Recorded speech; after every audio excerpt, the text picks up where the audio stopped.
बलूचिस्तान में ज़रूरी ट्यूबवेल्स पर तवील लोड शेडिंग के खिलाफ जमींदार एक्शन कमेटी का एहतजाजी धरना दूसरे रोज में मुंतकिल हो गया। चेयरमैन किसान इत्तेहाद खालिद हुसैन बाट ने जमींदारों के मुतालबात की हिमायत करते हुए मुकम्मल यकजहती का इजहार किया। उनका कहना है कि बलूचिस्तान में बिजली की लोड शेडिंग की वजह से किसानों को मुश्किलात का सामना है, जिसकी वजह से फसलें भी तबाह हो रही हैं। उन्होंने वज़ीर आला बलूचिस्तान सरफराज भुट्टी से अपील करते हुए कहा कि किसानों को बिजली फराहमी की जाए और सोलर भी दिए जाएं। हम गवर्नमेंट बलूचिस्तान से, फेडरल गवर्नमेंट से और तीनों सूबाई और गवर्नमेंट, पंजाब गवर्नमेंट से, और खासकर पंजाब गवर्नमेंट ने जो जुल्म किसानों पे किया उस पर हम सब मिलकर मजामत करते हैं। और बलूचिस्तान में जो खासकर हमारा बिजली का इशू है, जिससे अभी हमारी फसलें तैयार हैं, जो कि हमें ट्यूबवेल के लिए बिजली चाहिए, सिर्फ 2 से 3 घंटे मिल रही है।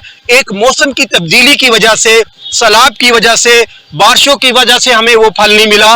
और दूसरा, जो अभी बिजली नहीं मिल रही, जिससे हमारा ट्यूबवेल बोर नहीं चल रहा, जिससे मेरी टोटल बाग, हमारी फसलें सब तबाह हो रही हैं। इंशाल्लाह अल्लाह ताला वो दिन लाएगा जब किसानों के साथ जो जुल्म है उसकी आवाज हम बन के आगे जाएंगे और हमारी आवाज भी इंशाल्लाह अवानों तक पहुंचेगी। और खासकर मीडिया ने, आपको पता है 10 दिन से टॉपिक है किसानों का, और ये मैं मीडिया का मशकूर हूं। एक घर तो हमारे साथ आया जिसकी वजह से हमारी आवाज अवानों तक पहुंच रही है।